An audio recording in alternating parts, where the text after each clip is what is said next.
All right, VMware Explore 2024, Barcelona, day 2. Boy, John, it has been, man, we've been having so many great conversations. Private AI, VCF 9, all kinds of stuff. How are you feeling? It's good. We've had internal employees, we've had some customers, we've had some other just kind of interesting gets, but I feel like we're missing something from the ecosystem. I think we're missing partners from this discussion. Yeah. We could not do this without partners, absolutely. No. VMware does not exist without amazing partners, and certainly we have one today. Certainly no stranger to the podcast, our good friend and member of the VMware community, Johan van Amersfoort. I'll give it my best. Dude. Was that close? Yeah. You did very well. Very good. Johan, how you doing, sir? Good. Like you mentioned, day 2. Although it kind of feels like day 3. I flew on Sunday and had CTAB and then some other stuff already, but it's awesome just to, catch up with old friends again, be in the whole event vibe, being high on presenters, on the presenters high all day. Yeah. Did 2 sessions today. Dude, I'm on fire. Yeah, well, you're always on fire. We love your energy, and we love having you on. So, and honestly, ITQ is on fire as well. You guys do some amazing stuff, and I know that you guys have been working with VMware Private AI Foundation pretty closely and pretty early. So, why don't you tell me how that's going? Yeah, it's amazing. So we announced something this week, but and I'll cover that in a bit. But yeah, we in a very early phase, we already saw kind of what the potential of AI was. We've been working with some of our customers for like 7-8 years ago already, build AI solutions on top of vSphere. And although that worked really well, it was kind of challenging to get an AI workload spun up and kind of build a solution that offers a GPU as a service to AI practitioners. So in the last, let's say 16 to 18 months, when ChatGPT and others kind of bursted and took over the world, we quickly found out that with customers that there's a ton of challenges when implementing or using such a solution, because you don't want to put your crown jewels into a public service. Cost control is a thing, and it's kind of like the AI solutions like ChatGPT are nowadays kind of the shadow IT, if you will, of the modern day. And so we wanted to solve a couple of those challenges, but it's hard to find a perfect customer for that, because what customer is going to jump early like when nothing exists yet into a hole and just give you all trust they need to build something. Yeah, that's just not the way it works, is it? So we figured out to become our own customer. And ITQ has grown in the last 10 years. I was consultant number 7 or 8. And we're with over 230 people spread across 5 countries, 7 offices. And there's a couple of business challenges to that. Because first of all, I have no idea what my colleagues are doing on a day-to-day basis. Yep. I also don't know what knowledge they have. Like if you look at our modern apps team, 10 years ago, it was quite simple. We did Pivotal Application Service. Okay. And that was it. So everyone had Cloud Foundry knowledge, could do their thing. But nowadays, if I look at the modern apps team, which is roughly 20 people, who have people focusing on observability, on Cloud Foundry still, on the modern Tanzu platform.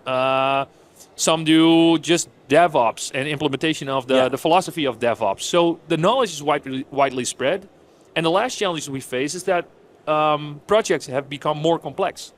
In one of the podcasts before, I talked about the VDI Bidé Compute Night solution that we built for a customer.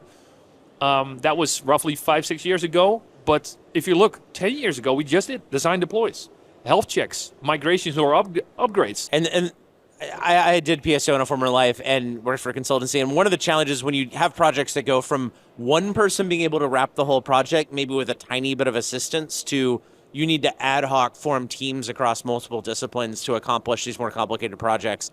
It's hard to scale a consulting. In fact, having over 200 is impressive because you lose the ability to quickly be able to assemble that team or assemble that knowledge, or you're not in the same room. You can't go find each other. So how are you looking to get past that? Well, and that's it, right? So, and looking into the future, what if we are now talking to a customer who wants such a complex solution being implemented? Yep.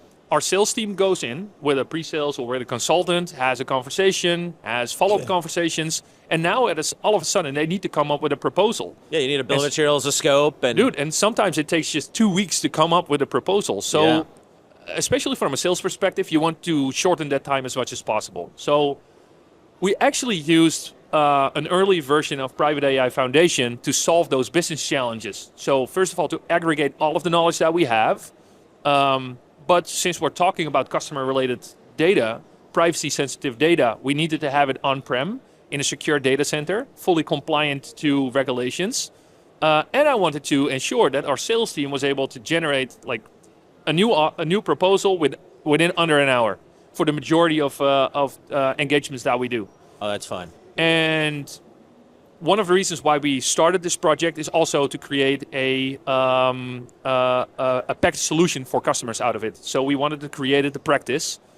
And we started a project called Project Einstein to basically do that. Einstein kind of knows it all.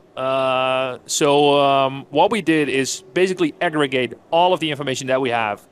Customer proposals, designs we made. We crawled the entire Broadcom website for KB articles. We use all of the validated design information, basically put it all in one model, train the model, and... Was it all text that you crawled, or did you also crawl virtually speaking podcast audio? Or that would have been really cool. No, just text. But who knows in the future what we'll do next. But we train a model, and our consultants are tech savvy. Our sales people are less tech savvy, but they still tech curious, tech curious. Tech engaging. But we do have employees who are not. So I wanted to avoid them to always go to a certain website to use prompting and to make it complex. So we decided to integrate it into Teams. We use Teams. We have a secured version of Teams, and we wanted just to use the simple Teams client where Einstein pops up as an employee, and you basically can ask questions and ask follow-up questions along the answers that you get. And the result was presented today together with Frank, because Frank Denneman helped us a lot getting the solution done. And the response from the audience was awesome. They liked the demos, the way we build it, the way we face those challenges. And we are very proud to announce this week that the AI practice has actually been created. So the first of a series of services specifically focused on Private AI Foundation with VMware, with NVIDIA, has been launched, which is a proof of concept. Yep. And although we call it a proof of concept, it's not that we just go into the customer, build up the VCF stack, introduce them to VKS, and build the NIM on top of that. We actually built the application that we build ourselves.